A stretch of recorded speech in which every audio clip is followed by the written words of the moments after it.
Welcome to another Straight Up Tuesday tip. I'm Tom Shellcross. With me as always is Mark Ainley. And with us for, this has got to be like the 10th time, Eric Workman. Eric, how we doing?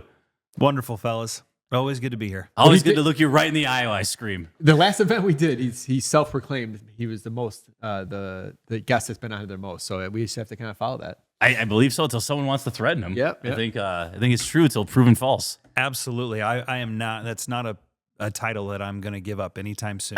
Yeah. All right.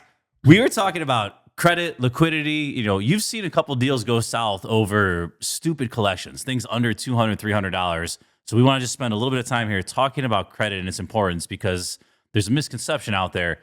Oh, they're going off the DSCR and just the deal, and it doesn't matter that I have a credit score of X, which is absolutely false. So go ahead and take the reins here. Yeah, honestly, it couldn't be further from the truth. Your credit score, I think for almost all lenders, I know there's some local banks that actually don't really pull credit and look at a score. They just look and see if you have any, like major events, foreclosures, bankruptcies, et cetera. But for most of the marketplace, your credit score is your best foot forward. It's your first look. It's the most indicative sign of, both past performance and obviously what the future will hold. For us, whether you're looking at our term product, like our long-term rental loans or our bridge, your credit score has a major impact, number one, on how much money we can give you, and number two, on what your rate is. So I tell clients all the time, your credit score you should monitor it. You should have a daily look at it, and you should protect it really at all costs. A lot of different strategies that we can talk about and get into on how you keep it high and how you maintain it. But I do think that at least recently I'm seeing some professionals not being as on top of what their score is as they could be, and it's costing them real money. Yeah.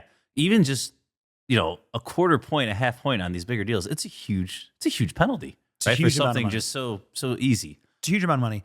Yeah. And, it can be as simple as the smallest I've seen is a $29 Home Depot credit card payment that got missed. A $92 collection to a gas company, $300 for Comcast. These silly little things that you either wave off or you think will go away, they don't. There are professionals on that side of the world who it's their job to collect and get that money. And, something that gets reported to a collection agency, it's very easy then, you just pay it because you see the collection thing come in, but you don't realize, it takes your credit score from a 750 down to a 690. And now your LTV gets capped at 65 instead of 75. And your rate's 7.5 instead of 6.75. I mean, there's significant financial impact that comes along from some pretty simple and silly mistakes. I always tell people, and I do this myself, we might get 0% on something, take advantage of that, or I throw money on my Home Depot every so often. But all those cards I set up with minimum payment automatically to be done. That way it's like, all right, I'll go pay more. That's great. I usually do. But no matter what, when I miss the 8th and it shows up in the 10th, I get mad about the late fee. If anything, that's usually more than my minimum payment. But if for whatever reason I forget it for 30-day cycle, then bam, it's took care of the minimum payment, and that's never. I might pay some interest, but you guys aren't really looking at that. You guys are looking at making sure if this guy paid on time or not. For sure. And on top of doing that, routinely ask to increase your limits. I did that too recently. Yeah, it was just huge. Routinely ask to increase your limits because after payment history, percentage of credit used is a significant factor in computing the score. So if you have a credit card with a $5,000 limit and you have $4,000 on it, you're at 80% usage, and you're going to get dinged hard for that. If you can get that $5,000 one increased to 7, and then maybe a year later up to 10, and you just keep you have to be responsible enough not to run it then up to 8 or 9, but that same $4,000 balance is now under 50% of what your limit is, and now you're the algorithm is you're a more prudent spender of money, and that your credit score really doesn't get impacted by that. Well, the other thing I've seen too is a lot of people will I never use that card anymore, so I'm going to get rid of that $10,000 balance. God. That's so Don't painful. do that. Don't close an old card. Go buy a thing of gas on it every quarter and pay it off right away. Keep that open, because You just referenced the credit limit to the balance for that specific card, but overall it looks at your total amount of credit across all your cards and the percentage of that. That's right. Yep. Whenever my credit goes down temporarily, it's because I bought something big and didn't pay it off that month yet. So that make sure you keep your stuff open. Even if you got a $500 balance, and that's probably not worth even messing around with. But if you got 5,000, something like that, that's huge. Especially if it's zero balance all the time, that totally helps you. Same with your Totally. HELOC, right? Like if you got $150K borrowed on a $200K HELOC, like you show tapped out. Like that is I know it's Yeah. it's It's a a full credit mortgage, line. but it's a line of credit, and it's showing you have 150 grand of credit being utilized there. Like people don't take that into account. They're like, oh, I'll just use my HELOC and do this. Like it counts. Yeah. It's part of the equation. Yeah. Yeah. And honestly, just in the lending world these days, somebody with a credit score that's under 700, it's an immediate red flag, right? I know it's kind of the red flag thing is, a TikTok thing or whatever it is. But on the lending side, it's a red flag. Like why? What happened? What is it? How simple is the story or how complex is the story? And how many letters of explanation are we going to need here to basically say, I don't really manage my money well and I don't stay on top of my bills? And then how do you convince a credit committee who's, looking at Hey, a let's bunch give of, this guy 90% loan to cost. Hold on. most likely not. I got the dumbest story where I didn't use my college the way I want. I didn't use it for my career. Went for TCOM and all that. And I was kind of pissed that I had these student loans. So I'm like, I'm just going to pay bare minimum.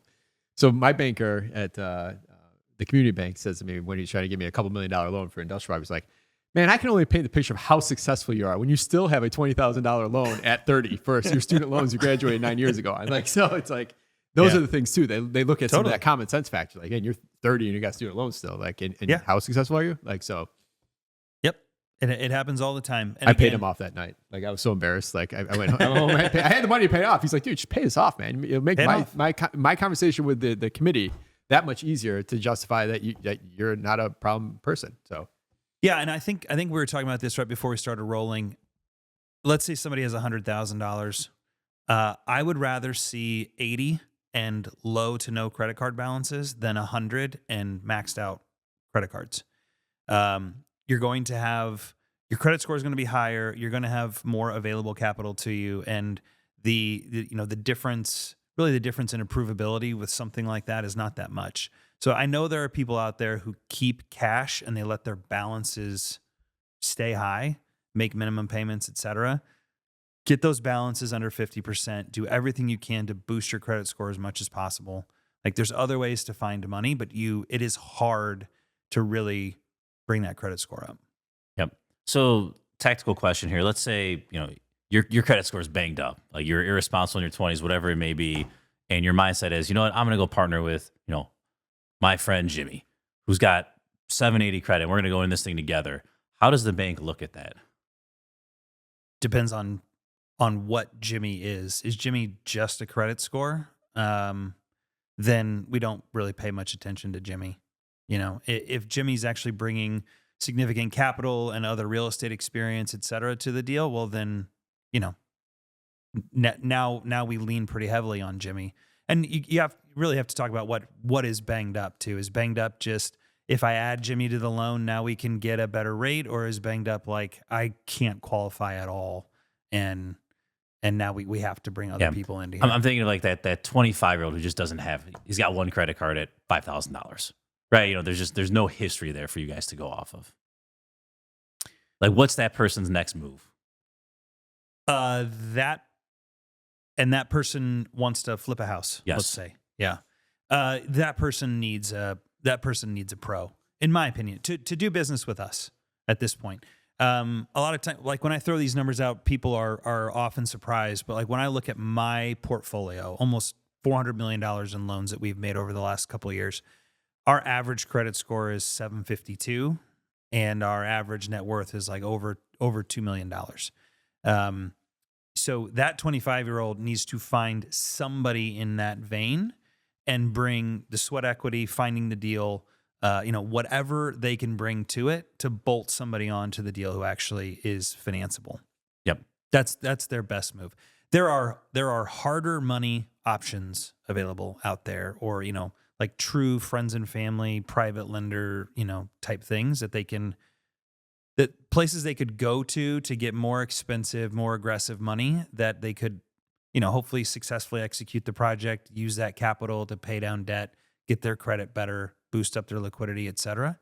But in lieu of that, get a really good partner. Cool. Good stuff. Anything else? I'll just say one more thing. With all these tools out there, Credit Karma might not reflect your TransUnion, your Equifax score, but when you log into Credit Karma, it tells you which way you're trending, your score wise, and it tells you you're trending this way because of these 3 or 4 things. So it gives you a roadmap to what I need to do to get my score up X amount of points. And in short term, relatively short term, you execute those couple things they recommend you do, you get your credit score up 30, 40, 50 points. Sure. If it just comes down to like payment type thing. So. Also, the other thing that I see a lot of people get dinged on is the inquiries. So you have a lot of inquiries that knocks you. You see when someone went car shopping, there's like 32 inquiries from the dealer. Yeah. Honestly, if you're going to buy a car, like just use the dealer or tell the dealer just send me to one place. Give me one. Just give me one. We had this recently. A guy was buying a car for his wife. 6 hard pulls in one day. I mean, good Lord. It sticks on there for 2 years sticks on there for years. A year. Yeah, exactly. Year or 2 years. I forget what it was. But yeah, I'm always like waiting, like, all right, 3 more months, these 4 will fall off. Like, yeah. Yeah. So do whatever you can to ask the guy who's financing the car for you. Like, just run it once.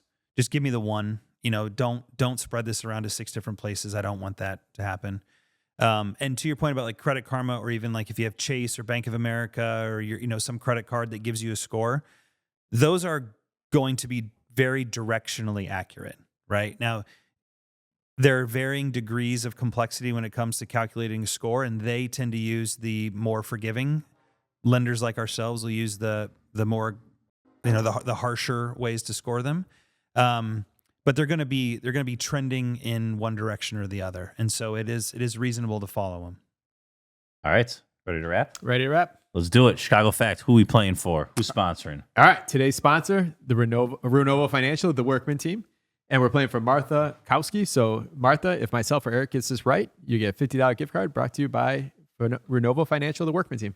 All right. So, our buddy across the table here is from Naperville. Joseph Naper. He's not from Naperville. Well, he's there now. All right. He's close enough. Yeah. Yeah. I mean, he came from South I-80. We don't count it. Oh, that doesn't count. So, it's just first place north of there. Okay, yeah. all right, gotcha. So, his life started then. we've pissed off Peoria. We're losing.